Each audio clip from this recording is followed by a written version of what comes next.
আমাদের অনন্য স্টোরি সকল প্রকার পার্ট গল্প দেখতে আমাদের চ্যানেলটি সাবস্ক্রাইব করে পাশে থাকা বেল আইকনটিতে ক্লিক করে অল নোটিফিকেশন অন করে দিন। আমার নিজেকে প্রমাণ করার জন্য একটা সুযোগ পর্যন্ত দিলে না মা। তোমাদের কাছে এতটাই অপাঙ্ক্ত আমি। বিয়ে করে প্রমাণ কর শোভা, নিজেকে প্রমাণ করার তোর সামনে এর চাইতে ভালো আর কোনো সুযোগ নেই। রিফাতের কি হয়েছে রে? দেখছি কেমন যেন উদাস উদাস চাউহিন দিচ্ছে, ব্যাপারটা কি? প্রেমে টেমে পড়লো নাকি? নিয়াজ চিমটি কাটে ফুয়াদের বাহুতে। ওকেই জিজ্ঞেস কর না, আসার পর থেকে কেমন একটার পর একটা সিগারেট জ্বালিয়েই যাচ্ছে। ফুয়াদ দূরে দাঁড়িয়ে দেখলো রিফাতকে, নিয়াজও তাকালো। রিয়্যাক্ট করে যদি। মিনহাজটা আসছে না কেন? ওই ব্যাটা তো মন বিশারদ, আবার খবরের ডিপ্পা, ও ঠিক বলতে পারবে কি হয়েছে। দাঁড়া, ফোন দিচ্ছি মিনহাজকে। ফুয়াদ ফোন বের করতে রিফাত ওদের দিকে তাকালো, ইশারা করে জানতে চাইলো, তোরা দুজন ওখানে দাঁড়িয়ে কি করছিস? আয় এখানে, সেই কখন থেকে একা বসে বোর হচ্ছি। দুজন একে অপরকে দেখলো, রিফাতের দিকে এগিয়ে গেল। তোর কি কিছু হয়েছে? কেমন অন্যরকম লাগছে। সিগারেট খাচ্ছিস?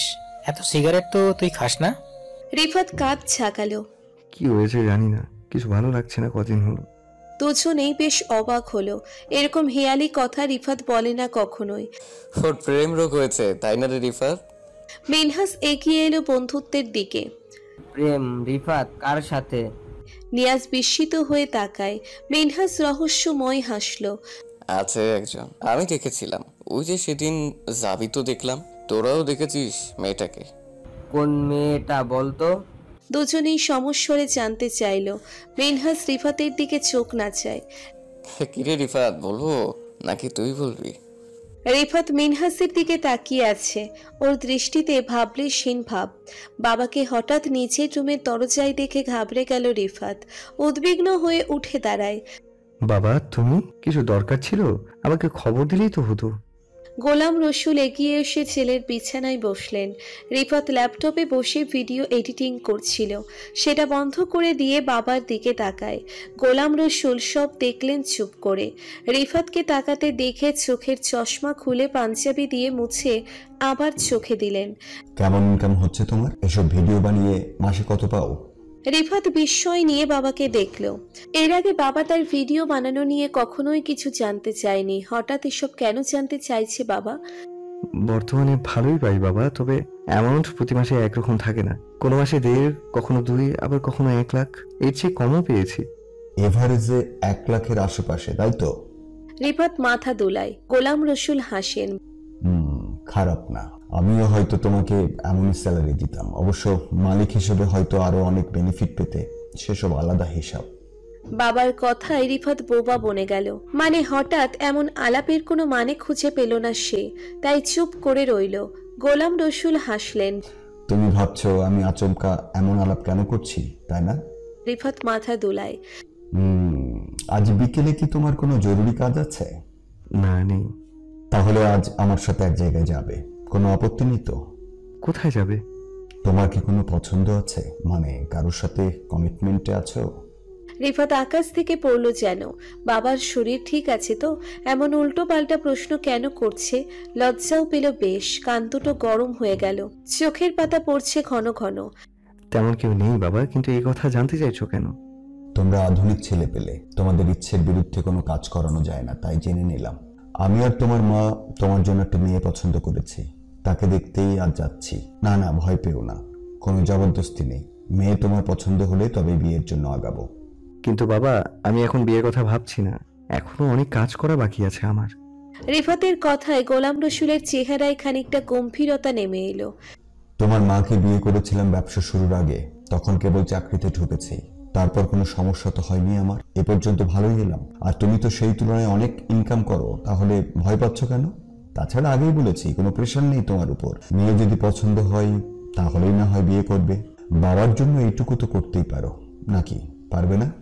এরপর আর কোনো কথা চলে না। রিফাত তাই নিশ্চুপ রইল। গোলাম রসুল উঠে দাঁড়ালেন।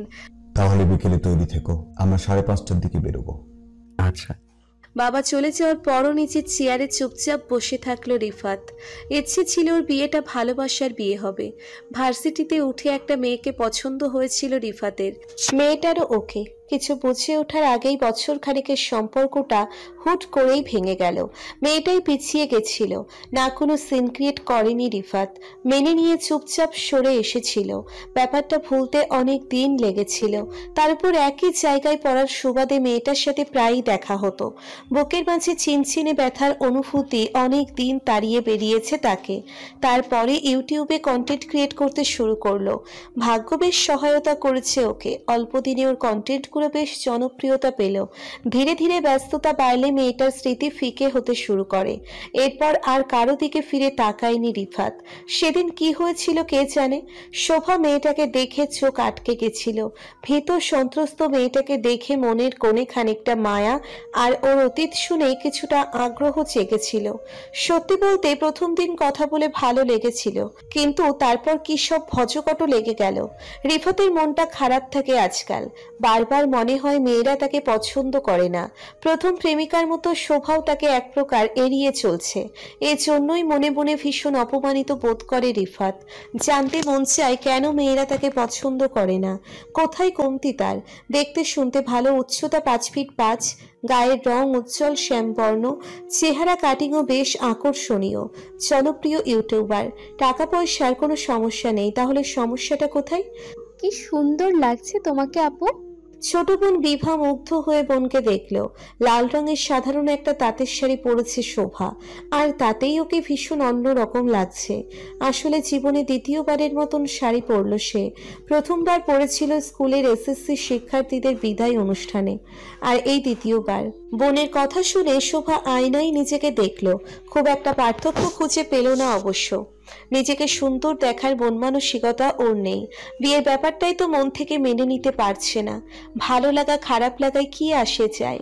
ও চুপ করে রইল। আজ তোমাকে পছন্দ না করে ফিরতে পারবে না কেউ। শোভাকে সাজিয়ে দিচ্ছে বিভা। ও বয়সে শোভা ছোট হলেও সাজগোজে এক্সপার্ট। চোখের কাজল টানতে টানতে কথাগুলো বলে সে। শোভা মূর্তির মতন নিশ্চুপ বসে আছে। বোনকে কথা বলতে না দেখে বিভা চুপ করে গেল। 10 মিনিট পরে শোভার গায়ে টোকা দিল। দেখো তো কেমন লাগছে। শোভা চোখ খুলে আয়নায় তাকায়। বড় বড় কাজল টানা আঁখি আর হালকা লালচে লিপস্টিকে শোভা নিজেকে চিনতে পারেনি। বিভা চোখ নাচায়। কি কেমন সাজিয়েছি? ভালো, ঠান্ডা গলায় জবাব দিল। বিভা ওকে জড়িয়ে ধরে। আঙ্কেল খুব ভালো মানুষ, কয়েকবার এসেছে আমাদের বাসায়। তাছাড়া আঙ্কেলের ছেলেটা আরো ভালো মানুষ, দেখতে বেশ হ্যান্ডসাম আছে, তোমায় তাকে পছন্দ হবে। শোভা ভ্রুকুচকে তাকায় বোনের দিকে। বিভা মিটি মিটি হাসছে। শোভা গম্ভীর হয়ে জানতে চাইল, তুই দেখেছিস? তোর পছন্দ হলে বাবাকে বলি তোর সাথে বিয়ে দিক। কথাটা শোনা মাত্রই বিভার মুখে আধার নেমে এলো। ছি আপু, এভাবে বলতে পারলে? আমি তোমার ছোট বোন, তাছাড়া এখনো মাইনর আপু। এসব পচা কথা কেন বলছো? আর এখনো এত জেদ কেন তোমার? তোমার জন্য আমরা সবাই কষ্ট করছি, তবুও তোমার ভাব কমে না। আসলে তুমি একটা স্বার্থপর মানুষ। বিভা চলে গেল। শোভা ধপ করে বিছানায় বসলো। তার ছোট বোনও আজ কথা শুনিয়ে গেল। এই ছিল ভাগ্যে। যার জন্মের পর সে সবচেয়ে খুশি হয়েছিল, যার খিদে লাগলে শোভা ছুটে এসে কোলে নিয়ে কান্না থামাতো, সেই বোনের কাছেও আজ সে খুব স্বার্থপর বনে গেল। শোভার হৃদয়ে ভাঙচুর হয়, নয়ন থেকে নোনা জল গড়িয়ে পড়ে। কেন তার ভাগ্যটা এমন হলো? কোন দোষে আর কার ভুলে? ঘন্টাখানেক পরেই শোভার ডাক পড়ল। আপু চলো, তোমাকে ডাকছে। বিভা অন্যদিকে তাকিয়ে কথাগুলো বলল। ওর মুখটা তখনও মলিন হয়ে আছে। শোভার ইচ্ছে হলো বিভাকে সরি বলতে, কিন্তু বিভার আচরণ দেখে সাহস হলো না। মাথায় ঘোমটা টেনে বেরিয়ে এলো। মাথা নিচু করেই সবাইকে সালাম দিল। ওয়ালাইকুম আসসালাম মা, কেমন আছো তুমি? গোলাম রসুল আন্তরিক গলায় সালামের উত্তর দিলেন। এদিকে পাশে বসে থাকা রিফাত ততক্ষণে উঠে দাঁড়িয়েছে উত্তেজনায়। নিজের নয়নদয়কে এক পশলা ডলে নিল। কুলকুল করে ঘামছে শোভাদের ছোট্ট ড্রয়িং রুমে বসে। সত্যি কি তার সামনে শোভা দাঁড়িয়ে আছে? ভুল দেখছে না তো? চোখকে বিশ্বাস হতে চায় না বলে হাতে চিমটি কাটে। বেশ ব্যথা পেলেও আওয়াজ করলো না। তোমার কি হলো রিফাত? দাঁড়িয়ে গেলে কেন? নামটা শোভার কানে পৌঁছানো মাত্রই সে ঝট করে সামনে তাকায়, সাথে সাথে তার নেত্রদ্বয় বড় বড় হয়ে গেল। শোভা, বসো মা, দাঁড়িয়ে থাকতে হবে না। গোলাম রসুল নির্দেশ দিতেই শোভা কলের পুতুলের মতো বসে পড়ল। ওর দেখা দেখে রিফাতও। রোকেয়া টুকটাক প্রশ্ন করে যাচ্ছে শোভাকে। শোভা সেসব প্রশ্নের উত্তর দিচ্ছে ছোট ছোট শব্দে। ওর মাথায় চিন্তার ঝড়। রিফাতের সাথে বিয়ের কথাবার্তা কি কেবলই কোইন্সিডেন্স, নাকি ভাগ্য ওকে নিয়ে খেলছে? রিফাতের পরিবার কি জানে ওর অতীত? নার্ভাস শোভার পা কাঁপছে। অতীত জানলে নিশ্চয়ই বিয়েটা হবে না। সেকেন্ডের জন্য ওর মুখে হাসি এসে মিলিয়ে গেল। বাবা টের পেলে কি হবে? ভাবনায় দাড়ি টানলো শোভা। তুমি কি আলাদা কথা বলবে রিফাত? ওর কাছে কিছু জানার আছে, চাইলে জিজ্ঞেস করতে পারো। আমার কিচ্ছু জানা নেই বাবা, তোমার সিদ্ধান্তই আমার সিদ্ধান্ত। রিফাতের কথায় আবারও মাথা তুলে ওকে দেখলো শোভা। রিফাত লোচনদ্বয় লুকিয়ে নিতে মাথা নিচু করে। তাহলে শুভ কাজে আর দেরি কিসের? রোকেয়া, তুমি কি বলো? হ্যাঁ, আমারও একই কথা। আলহামদুলিল্লাহ, তাহলে তাই হোক। কি বলিস আজমল? গোলাম রসুলের কথায় আজমল শেখের নেত্রদ্বয় খানিকটা ভিজে উঠেছে। মেয়েটাকে নিয়ে এতদিন যে দুশ্চিন্তায় ছিলেন, আজ তা দূর হয়ে গেল। যে মেয়ের ভবিষ্যৎ নিয়ে চোখে অন্ধকার দেখেছে, আজ তাকে এত ভালো পাত্রের হাতে সমর্পণ করতে পারছে বাবা হিসেবে, এর চাইতে আনন্দের আর কিচ্ছু হয় না। আজমল শেখ উঠে এসে বন্ধুর হাত ধরলেন। তুই আমার বুকের উপর থেকে অনেক বড় পাথর নামিয়ে দিলি বন্ধু, তোকে কি বলে যে ধন্যবাদ দেব। আরে এসব কি কথা? তুই আমার বন্ধু, আমার ছেলের জন্য তোর মেয়ের চাইতে ভালো আর কাকে পাবো? তুই বরং আমার অনেক বড় চিন্তা দূর করে দিলি। দুই বন্ধু কোলাকুলি করলেন। শোভা মা, আমাদের পাশে এসে বসো। রোকেয়া শোভাকে ডাকলেন। রিফাত, নে আংটিটা ধর, শোভার হাতে পরিয়ে দে। গোল্ডের উপর লাল রঙের 3টি পাথর ঝুলঝুল করছে। রিফাত আংটিটা হাতে নিল। গোলাম রসুল তারা দিলেন। রিফাত, দেরি করছিস কেন? পরিয়ে দে তাড়াতাড়ি। সাজেদা পাশ থেকে শোভার হাত বাড়িয়ে দেয়। লম্বা সরু আঙ্গুলগুলো ভারী মিষ্টি লাগছে দেখতে। রিফাত অনেকটা সময় তাকিয়ে রইল। বুকটা অকারণে ঢিপ ঢিপ করছে। তার জীবন এইরকম কিছু ঘটবে কখনো কি ভেবেছিল? রিফাত খুব যত্ন নিয়ে আংটিটা শোভার হাতে পরিয়ে দিয়ে শোভার মুখের উপর দৃষ্টিপাত করে। ঠিক সেই সময় শোভা তাকালো তার দিকে। দুজনেই দুজনার চোখে চোখ রেখে তাকিয়ে রইল নির্নিমেষ। পরের দিনই শোভা জোর করে হলে ফিরে এসেছে। মায়ের হাজারো জোরাজুরিতে কাজ হয়নি। আজমল শেখ স্ত্রীকে থামালেন। যেতে দাও ওকে। শোভা থমকে গেল বাবার কথা শুনে। আজমল শেখ ডাকলেন মেয়েকে। শোনো শোভা, আমি জানি বিয়েতে তোমার মত নেই, তবে জেনে রাখো বাবা হিসেবে সঠিক সিদ্ধান্তই নিয়েছি। একসময় হয়তো বুঝবে তুমি। তোমার কাছে অনুরোধ রইল, আগামী 3 মাস অন্তত চলাফেরা সংযত হয়ে থাকবে। তুমি এখন অন্য বাড়ির আমানত। 2 বাড়ির মান সম্মান জড়িয়ে আছে তোমার সাথে। কাজে ভুলে এমন কিছু করবে না যাতে আমাদের মাথা নত হয়। বন্ধু অনেক ভরসা করে তোমাকে তার পুত্রবধূ করেছে। তুমি আমার বন্ধুর কাছে আমার মান রাখবে, এটাই এখন তোমার কাছে আমার একমাত্র চাওয়া। ধরে নাও সন্তান হিসেবে বাবার স্নেহ মমতার ঋণ শোধ করছো। শোভা দাঁতের ঠোঁট চেপে প্রাণপণে কান্না নিবারণের চেষ্টা করছে। কতদিন পরে বাবা তার সাথে এতগুলো কথা বলল। এই বিয়ে করে যদি বাবার মাপ পাওয়া যায়, তাহলে হাসি মুখেই বিয়ে করতে প্রস্তুত সে। বাবার জন্য হাসি মুখে বিষপান করতে রাজি সে। আর এ তো সামান্য বিয়ে করা। শোভা জবাব দিতে পারে না। মাথা তুলিয়ে ব্যাগ হাতে নিয়ে বেরিয়ে পড়ে। আপাতত গন্তব্য ইউনিভার্সিটি। মাথাটা ফাঁকা হয়ে আছে একদম। রিফাত তার অতীত জানে, তবুও কেন বিয়েতে রাজি হলো? সে কি দয়া করছে তাকে? সবচেয়ে বড় প্রশ্ন, রিফাতের পরিবার কি জানে তার অতীত? বাবা কি বলেছে তার বন্ধুকে? পাত্রী হিসেবে শোভা অসাধারণ। দেখতে শুনতে মোটামুটি ভালো ছাত্রী, নম্র ভদ্র, পারিবারিক স্ট্যাটাস ভালো ছিল। শুধু অতীতের ঘটনা না থাকলে হয়তো এতদিনে পাত্রের লাইন লেগে যেত। কিন্তু এই এক জায়গায় হেরে গেছে শোভা। একটা কারণে তার বাকি সব গুণ উচ্চ হয়ে গেছে। একটা ভুলে ভরা অতীত তার গোটা জীবন এলোমেলো করে দিয়েছে। এখন প্রতি পদে পদে হোঁচট খাওয়া। কিন্তু তবুও নিজেকে সেই সব মানুষের কাতারে দেখতে চায় না যাদের মানুষ বাটপার বলে। সে চায় না কোনো মিথ্যে দিয়ে তার জীবন শুরু হোক, যা পরবর্তীতে জীবনে ঝড় তুলবে। ওর ঘটনা বাবা যদি তার বন্ধুকে না জানিয়ে থাকে, তাহলে ওর দায়িত্ব জানিয়ে দেওয়া। শোভা মনে মনে ঠিক করলো তার ঘটনা যেভাবেই হোক রিফাতের বাবা মায়ের কানে তুলবে। ভাবনাটা ওকে বেশ স্বস্তি দিল। সিদ্ধান্ত নিতে পেরে মন হালকা লাগছে তার। ভাইয়া, এটা কি হলো? পরীক্ষার পর বাড়িতে গেলাম আর তুমি বিয়ে করে নিলে। This is not fair. আমাদের কি তোমার বউ দেখার হক নেই? আদ্রিতা বাড়িতে গেছিল পরীক্ষার পর, আজই ঢাকায় ফিরেছে। আর ফিরেই রিফাতের এঙ্গেজমেন্টের খবর পেল, তাতেই হইচই লাগিয়ে দিয়েছে। রিফাত হাত উঁচিয়ে সারেন্ডার করলো। আমি কিছু জানি না, বাবা যা বলেছে সেটাই করেছি। আমি নিজেও কি জানতাম নাকি? বাবা, তুমি কবে থেকে চাচ্চুর ইনস্ট্রাকশন শুনছো বলো তো? কাহিনী কি? কোনো কাহিনী নেই ডিয়ার সিসি, বাকি তোমার চাচ্চুকে জিজ্ঞেস করো কি কাহিনী। তাছাড়া কেবল আংটি বদল হয়েছে, বিয়ের দেরি আছে এখনো। এত উতলা হোস না, তুই বিয়ে খেতে পারবি। আদ্রিতার তবুও মন খারাপ হয়ে গেল, একটা অনুষ্ঠান মিস করে ফেললো সে। আচ্ছা বেশ, অনুষ্ঠানে না হয় থাকতে পারলাম না, বইয়ের ছবি তো দেখাও। রিফাতের তখন মনে পড়লো ওর মোবাইলে ওদের কোনো ছবি তোলা হয়নি। শোভাকে দেখতে কি সুন্দর লাগছিল, অথচ ওর ছবি নেই তার কাছে। তাছাড়া বাবা ছবি তোলায় অনীহা দেখালেন, বললেন ছবি তোলার দরকার নেই, এখন কাউকে বলারও দরকার নেই। বিয়ের ডেট কাছিয়ে আসুক, তারপর কার্ড ছাপিয়ে ঘটা করে দাওয়াত দেবেন সবাইকে। এমনকি রিফাতকে মানা করেছে এঙ্গেজমেন্টের ব্যাপারে, ওর বন্ধুদেরও বলতে মানা করেছে। সত্যি বলতে বাবার কথা শুনে রিফাত বেশ অবাক হয়েছিল। এ আবার কেমন কথা? তার বিয়ে হবে মানুষ জানবে না? ওর মাথাতেই ঢুকলো না বাবা কেন গোপনীয়তা দেখাচ্ছে। ও মাথা চুলকে আদ্রিতাকে দেখলো। সরি রে, আমার কাছে কোনো ছবি নেই, ছবি তোলা হয়নি খুব একটা। তোরার কাছে দেখ আছে কিনা। আদ্রিতা আকাশ থেকে পড়লো যেন। কি বলছো ভাইয়া, ছবি কেন তোলনি? বাবার নিষেধ অমান্য করি কি করে? আচ্ছা তাহলে দেখা করিয়ে দাও একদিন। আচ্ছা কিছুদিন যাক, তারপর। আমি নিজেই তো দেখিনি ঠিকঠাক, নিজে আগে দেখি, পরিচিত হই, তারপর তোদের সাথে আলাপ করিয়ে দেব। তুমি দেখছি নানি দাদির আমলের বিয়ে করতে যাচ্ছ।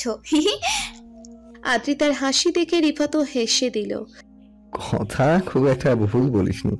চোখের সামনে শোভার কঠিন মুখশ্রী ভেসে উঠল। শোভার কথা ভেবেই রিফাতের ঠোঁটের কোণে মৃদু হাসির আভা।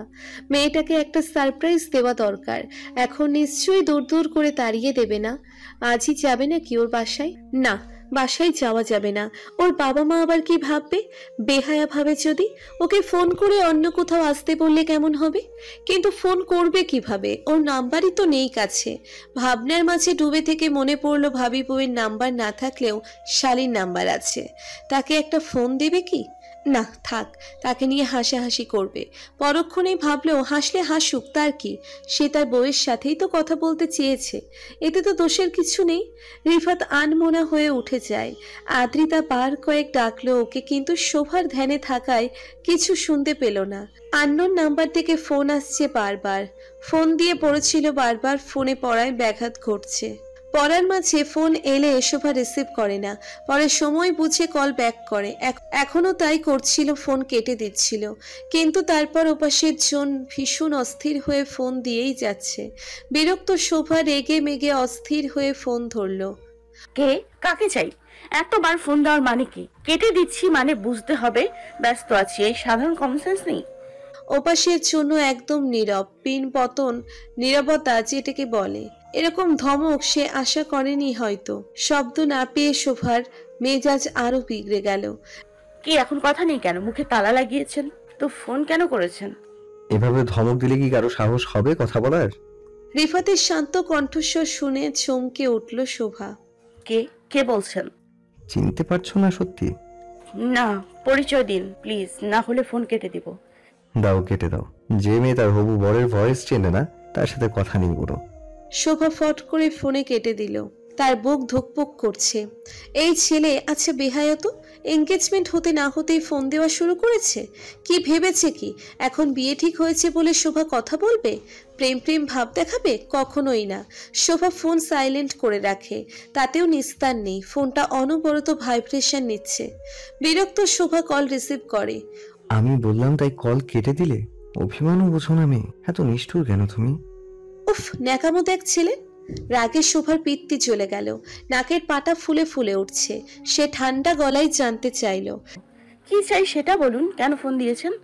প্রেম করতে এখন তো লিগ্যাল অনুমতি আছে, আর কোনো ছুতো দিতে পারবে না তুমি। রিফাতের কণ্ঠে কৌতুকের রেশ। না চাইতে শোভার গাল দুটো লাল হলো। কেমন নির্লজ্জ মানুষ, পড়িয়ে যেন মাথা কিনে নিয়েছে। ওসব পচা কাজ আমি করি না। শোভা কোনো রকমে গলা বাঁচিয়ে উত্তর দিল। রিফাত এবার গম্ভীর স্বরে হুকুম জারি করলো, এত কথা শুনতে চাই না, আমি তোমার হলের সামনের রাস্তায় গাড়ি নিয়ে দাঁড়িয়ে আছি, তাড়াতাড়ি চলে এসো, 10 মিনিট সময়, না হলে কিন্তু। ঢং কত, তুমি তুমি করা হচ্ছে, আবার হুকুম জারি করছে যেন আমি তার দাসী। শোভা মনে মনে কয়েকটা গালি দিল রিফাতকে, মুখে দিল। না হলে কি করবেন শুনি? শোনো মেয়ে, আমাকে গালি দেওয়া বন্ধ করে তাড়াতাড়ি নিচে নামো, নয়তো এখনই তোমার বাবার কাছে ফোন যাবে, বলে দিলাম। তোমার 10 মিনিট এখন থেকে শুরু হচ্ছে। Tick tick 1, tick tick 2। শোভার বুকের মধ্যে ধরাস ধরাস শব্দ, যেন এখনই কলিজা বেরিয়ে আসবে। আশ্চর্য, এমন হচ্ছে কেন ওর সাথে? এই ছেলেকে কেন কেন এত ভয় পাচ্ছে? গাড়িতে বসেই শোভাকে কোটি কোটি পায়ে এগিয়ে আসতে দেখলো রিফাত। পরনে নীল আর সাদা কম্বিনেশনের সালোয়ার কামিজ, চুলগুলো সমতলভাবে আঁচড়ানো, মাথায় অর্ধেক ঘোমটাটা টানা। সেই প্রথম দিনের মতো ভীরুতা নেই চেহারায়, তার জায়গায় আছে বিরক্তি। রিফাতের মুখে যুদ্ধ জয়ের হাসি ফুটে উঠল। যাক, মেয়েটাকে শেষ পর্যন্ত বাগে আনা গেছে। সবচেয়ে মজার ব্যাপার, মেয়েটাকে কাবু করার অস্ত্র পেয়ে গেছে সে, পেয়ে গেছে ও। এখন চাইলেই যে কোনো সময় ঘায়েল করা যাবে। দুষ্টু একটা হাসি ছড়িয়ে পড়ল রিফাতের মুখ চোখে। শোভা কাছাকাছি আসতেই চেহারায় গাম্ভীর্যের আড়াল নিয়ে এলো, পাশের দরজা খুলে ডাকলো, ভেতরে এসো। শোভা প্রতিবাদ না করে রিফাতের পাশের সিটে বসলো।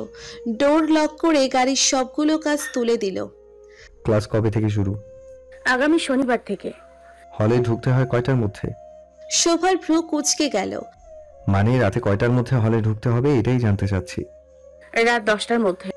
তাহলে অনেক সময় হাতে পাচ্ছি। সামনেই স্মৃতিসৌধ আছে, বংশী নদী আছে, সন্ধ্যার সময়টাও ওখানে ভালো লাগবে। তোমার কোনো আপত্তি নেই তো ওখানে যেতে? রিফাতের কথা শুনে শোভা তাকালো। কথাটা ভীষণ হাস্যকর শোনালো ওর কাছে। ব্ল্যাকমেল করে ধরে নিয়ে যাচ্ছে, আবার জানতে চাইছে আপত্তি আছে কিনা। কৌতুক করছে নাকি? শোভা আচমকা দাঁত বের করে হাসলো।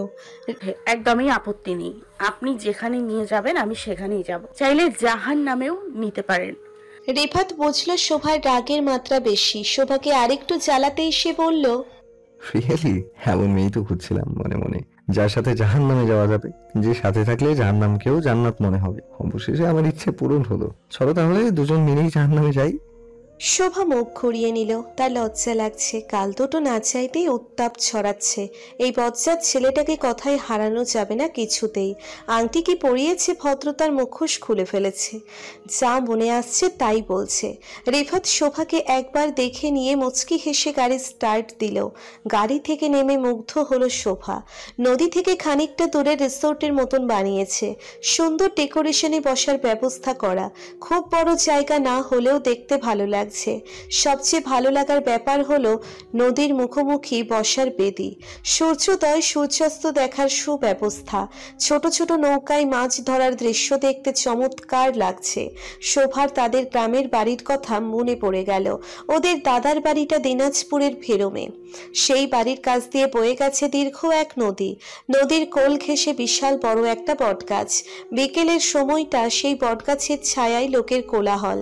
শোভা গ্রামে গেলেই ওই বটগাছের নিচে যেয়ে বসে বসে নদী দেখত। নদী থেকে ভেসে আসা শীতল বাতাসে মন প্রাণ জুড়িয়ে যেত। কি যে ভালো লাগতো শোভার ওই খোলামেলা পরিবেশ। মনের গহীন থেকে দীর্ঘশ্বাস বেরিয়ে আসে তার। গত 3টে বছর কোথাও যাওয়া হয়নি তাদের। প্রথম একটা বছর তো কেঁদেই নষ্ট হয়েছে। আত্মীয় স্বজনের তিক্ত কথার বান, সেই দিনাজপুরের পরিচিত পরিবেশ ফেলে এই ব্যস্ত নগরীতে থিতু হওয়া। মনটাকে স্থির করে পড়ালেখায় ফেরাতে ঘোড়ার মতো সোজা হেঁটেছে। কোনো দিকে চোখ তুলে তাকায়নি, কান খুলে শোনেনি। ভেবেছিল ভালো কোথাও ভর্তি হয়ে বাবার মন জয় করবে, আবার আগের মতন স্বাধীন জীবনে ফিরে যাবে। কিন্তু তার আগেই বাবা তার পাখনা কেটে দিয়ে চিরদিনের মতো বন্ধ খাঁচায় বন্দি করে দিলেন। শোভা উদাস নয়নে নদীর দিকে তাকিয়ে রইল। রিফাত খেয়াল করছিল শোভাকে। এই জায়গায় এসে ওকে বেশ খুশি দেখাচ্ছিল। তারপর আচমকা মুখটা কেমন মলিন হয়ে গেল। মেয়েটাকে বোঝা মুশকিল, অনেকটা বর্ষাকালের আকাশের মতো। কখনো রোদ উঠবে আর কখন বৃষ্টি নামবে, বোঝা মুশকিল। রিফাত মনোযোগ আকর্ষণে কাশি দিল। শোভা চমকে তাকালো ওর দিকে, খানিকটা লজ্জা পেল মনে হয়। পছন্দ হয়েছে জায়গাটা? খুব সুন্দর। অনেক পুরনো স্মৃতি মনে পড়ে গেল, তাই একটু নস্টালজিক হয়ে গেছিলাম। রিফাত কৌতূহল বোধ করলো। মানে ঠিক বুঝলাম না, কেমন স্মৃতি? আমাদের দাদাবাড়িতে এরকম নদী ছিল একটা। নদীর কোল ঘেঁষে বিশাল বটগাছের নিচে বসে থেকে নদী দেখতাম। তো আর যাওয়া হয় না? শোভা জবাব দেয় না। অনেকক্ষণ অপেক্ষা করে রিফাত বুঝলো জবাব আসবে না। একটা কথা বলি। শোভা ওর দিকে মন দিল। আপনি বলার আগে আমি কিছু বলতে চাই। মনে কিছু প্রশ্ন ছিল আমার। করো। আপনি জেনে শুনে আমাকে বিয়ে করতে রাজি হলেন কেন? উত্তরটা এখনো ধোঁয়াশা আমার কাছে। হয়তো তোমাকে খানিকটা পছন্দ করে ফেলেছি সেই জন্য। তাছাড়া বাবা বলেছে, সেটাও একটা কারণ। বাবার কথা আমি খুব একটা শুনি, তেমনও না, তবে সেদিন তোমাকে দেখে বিয়ের সিদ্ধান্তটা মেনে নিলাম। এতটা পরিষ্কার উত্তর আশা করেনি শোভা। ও খানিকটা অবাক হলো। আর আপনার বাবা কি জানে আমার অতীত? রিফাত হোঁচট খায়। এই দিকটা সে ভাবেনি, তার মাথাতেই আসেনি ভাবনাটা। ভাবাটা কি উচিত ছিল? কিছু সময় ভাবনায় তলিয়ে থাকলো রিফাত, তারপর উত্তর দিল। আমার মনে হয় এটা আমার শ্বশুর বাবার ডিপার্টমেন্ট। উনি নিশ্চয়ই তার পুরনো বন্ধুর কাছে এমন ব্যাপারটা লুকিয়ে রাখবেন না। ওনাদের বিষয়ে আমাদের এত ভাবনার দরকার নেই। এর মধ্যে মগ ভর্তি চা এলো, সাথে গরম গরম পুরি আর সিঙ্গারা। শোভার হাতে চায়ের কাপ তুলে নিয়ে নিচেও নিল রিফাত। এদের চাটা মারাত্মক। নদীর পাড়ে বসে এইরকম স্বাদের চা খেতে খেতে ঠান্ডা হাওয়া শরীর ছুঁয়ে দেয়। এর চেয়ে উপভোগ্য কিছু আছে বলে মনে হয় না। কিছুক্ষণের মধ্যেই শোভার মনে হলো রিফাত খুব ভুল কিছু বলেনি। এইরকম পরিবেশে চাটা একদম পারফেক্ট বেহেশতি সুখ দিচ্ছে। আমার একটা সম্পর্ক ছিল ইউনিভার্সিটির শুরুর দিকে। 1 বছর টিকেছিল। তারপর কোনো এক অজানা কারণেই মেয়েটা আমাকে ছেড়ে গেল। মানে বিচ্ছেদের কারণ বলেনি সে, আচমকাই আমাকে অ্যাভয়েড করা শুরু করলো। আমিও জানতে চাইনি সে কেন এমন করছে, তবে অপমানটা বহুত রাত ঘুমোতে দেয়নি আমাকে। আমাকে এসব বলছেন কেন? আমি তো কিছুই জানতে চাইনি। শোভা বিস্ময় নিয়ে বলে। রিফাত হাসলো। তুমি প্রথম দিন আমার সাথে বেশ ভালো করে কথা বললে, অথচ এরপর কেমন যেন এড়িয়ে চলে। তোমার ব্যবহার আমাকে অতীতে নিয়ে গেছিল। আমার প্রথম প্রেমিকার অপমানটা পুনরায় নতুন করে বুকে অনুভব করলাম। ভীষণ কষ্ট হচ্ছিল জানো, নিজেকে ভীষণ অসহায় লাগছিল, মেনে নিতে পারছিলাম না। সেই জন্যই তোমাকে বিরক্ত করেছি কয়েকদিন। আচ্ছা, তাহলে বিয়েটাও কি অপমানের প্রতিশোধ হিসেবে করছেন? ঠিক তা না, আমার মনে হয় আমি তোমার প্রতি খানিকটা দুর্বল। তোমার মধ্যে কিছু একটা ব্যাপার আছে, থাকে না অনেকের মধ্যে, একবার কথা বললেও মনে গেঁথে যায়, মানুষ পছন্দ করে, ওই রকম কিছু। শোভা নদীর দিকে তাকিয়ে রইল। এই ছেলের দ্বারাই এমন খোলামেলা কথা বলা সম্ভব না, চাইতেই বারবার বোল্ড হচ্ছে শোভা। একটা কথা বলবো? হয়তো পরিবেশের কারণেই শোভা খানিকটা মোলায়েম হলো, হেসে বলল, একটা না দুটো বলুন। তাকাবে আমার দিকে? শোভা চোখ মেলে তাকায়। খানিকটা শরমের আভা চোখে মুখে থাকলেও রিফাতকে দেখলো পূর্ণ দৃষ্টিতে। সূর্য অস্ত যাবে আর কিছুক্ষণের মধ্যে। রিফাতের উজ্জ্বল শ্যামা চেহারায় সূর্যের লালচে আভা এসে পড়েছে। দেখতে দেখতে চোখে ধাঁধা লাগে শোভার। রিফাত শোভার বাম হাতটার দিকে ইশারা করলো। হাতের অনামিকায় পড়ে থাকা এঙ্গেজমেন্ট রিং চিকমিক করছে, সেদিকে নির্দেশ করে বলল, এই যে তোমার অনামিকায় আমাদের দুজনের বন্ধনের চিহ্ন। আর কিছুদিন পরে আমরা পৃথিবীর সবচেয়ে পুরনো আর আইন সিদ্ধ বাঁধনে বাধা পড়ব। সেই সুবাদে পুরনো সব স্মৃতি ভুলে আমরা কি নতুন করে সবকিছু শুরু করতে পারি? আমরা যেভাবে একে অপরকে চিনেছি সেসব ভুলে যাও। একদম অপরিচিতের মতো শুরু থেকে শুরু করতে চাই সবকিছু। তুমি কি রাজি আছো? শোভার মনের দ্বিধা দেওয়াল। এই পৃথিবীতে বিশ্বাসী একমাত্র যেটার উপর আর বিশ্বাস নেই শোভার। বিশ্বাস একটা পাতলা সুতোর মতো জিনিস, যেটার উপর ভিত্তি করে দুজনের সম্পর্কের ভিত দাঁড়িয়ে থাকে। একবার বিশ্বাস ভাঙলে তা একজনের মনকে ভেঙে গুঁড়িয়ে দিতে পারে, আজীবনের মতো পঙ্গু বানিয়ে দিতে পারে। শোভার মনের ভিতরটা বিশ্বাসের ঢেউ অমনভাবে দুলিয়ে দিচ্ছে। রিফাত তাকে আশ্বস্ত করতে চায়। আমাকে একবার বিশ্বাস করে তোমার হাত ধরার অনুমতি দেয়া যায়? অনেক ভেবে ভেবে শোভা মাথা দুলালো। রিফাত খুশি হয়ে আলতো করে শোভার বাম হাতটা ধরলো, ডুবন্ত সূর্যের দিকে ইশারা করলো। পৃথিবী অন্ধকারে ডুবে যাওয়ার আগ মুহূর্তটা আমাদের জন্য স্মরণীয় হোক। ডুবন্ত সূর্যের কুসুম রঙের মতো রঙিন হোক আমাদের প্রতিটা দিন। প্রতিটা সন্ধ্যা কেবল আমাদের দুজনার হোক। রাত 9টার দিকে শোভাকে হলে নামিয়ে দিয়ে রিফাত ঢাকায় ফিরেছে। কিন্তু 12টা বেজে যাওয়ার পরও রিফাতের ফোন না আসাতে শোভার একটু টেনশন হচ্ছিল। রিফাত ঠিকঠাক মতো পৌঁছিয়েছে তো? আশা করেছিল রিফাত ওকে ফোন দিয়ে বলবে সে ঠিকঠাক বাসায় পৌঁছিয়েছে। নিজ থেকে ফোন দিতে কেমন যেন লাগছে। প্রথম দিনই ফোন দিলে শোভাকে হ্যাংলা ভাবতে পারে শোভা রিফাতকে মেনে নিয়েছে। নিজেকে এতটাও ফেলনা বানাতে চায় না শোভা, তাই ফোন করা থেকে বিরত রইল। কিন্তু রাত 1টা বাজার পর আর পারল না। ভীষণ দুশ্চিন্তা গ্রাস করছে। পথে কোনো ঝামেলা হয়নি তো? একা গাড়ি চালিয়ে গেছে? না পারতেই শোভা ফোন দিল। একবার রিং বেজেছে কিনা বাজেনি, ওপাশ থেকে হ্যালো শোনা গেল। তোমাকে টেস্ট করলাম শোভা, দেখতে চেয়েছি তোমার মনে আমার প্রতি বিন্দুমাত্র অনুভূতি জাগ্রত হয়েছে কিনা। এই জন্য পৌঁছে ফোন না দিয়ে বসে আছি, তোমার ফোন আসা অপেক্ষা করছি। ভাগ্য ভালো যে তুমি পাশ করে গেছো। শোভা রীতিমতো বোবা বনে গেল। তার বোঝা উচিত ছিল এই ছেলের মাথা ভর্তি দুষ্টু পোকার বাস। এদিকেও দুশ্চিন্তায় মরছে আর এই লোক আছে তাকে পরীক্ষা করার তালে। বাহ, কি দারুণ। প্লিজ কাটবে না শোভা, রাগ করার মতো কিছু করিনি আমি। আজ এত সুন্দর কিছু মুহূর্ত উপহার দিলাম তোমাকে। আমি জানতে চেয়েছি মুহূর্তগুলো তোমার মনে কি ইফেক্ট ফেললো? এটা নিশ্চয়ই কোনো অন্যায় চাওয়া নয়। শোভা কথা বদলায়। কখন পৌঁছেছেন বাসায়? 11টার দিকে। ইচ্ছে করছিল তখনই ফোনটা করতে, কিন্তু বাবা ডাকলো। তার সাথে কথা বলতে বলতে দেরি হয়ে গেল। পরে ভাবলাম দেখি তুমি কি করো। শোভা চুপ করে রইল। রিফাত মোলায়েম কণ্ঠে বলল, আমার জন্য কি দুশ্চিন্তা হচ্ছিল তোমার? রাখছি আমি, অনেক রাত হয়েছে, ঘুমিয়ে পড়ুন। শোভা লজ্জিত হয়ে ফোন রেখে দিতে চায়। রিফাত অনুনয় করে, প্লিজ বলো না, তুমি না বললে ঘুম আসবে না আমার। এইসব কি কথা? সব সময় ব্ল্যাকমেল করার জরুরি? শোভা বিরক্তি বুঝে রিফাতের মন খারাপ হলো। ম্লান কণ্ঠে বলল, ঠিক আছে, বলতে হবে না, ঘুমাও তুমি, গুড নাইট। কেটে যাওয়ার পর অনেকক্ষণ ফোনটা কানে ধরে রাখলো শোভা। রিফাতের জন্য খারাপ লাগলো। ভাবলো সত্যিটা বলে দিলেই হতো। কেন যে এত রূঢ় হলো। সারা রাত এপাশ ওপাশ করে ভোর রাতের দিকে ঘুমালো শোভা। পরদিন বিকেলে যথারীতি রিফাতের ফোন। কি ভেবেছিলে শোভা, অভিমান করে আসবো না তোমার কাছে? আমি কালকে জায়গাতে আছি, তাড়াতাড়ি নেমে এসো। সত্যি বলতে সারা দিন কয়েকবার করে মোবাইল দেখেছে শোভা। রিফাতের ফোন না পেয়ে যথেষ্ট অবাক হয়েছে। ভেবেছে আর আসবে না সে। শোভা বেশি কিছু বলে না, কেবল আসছি।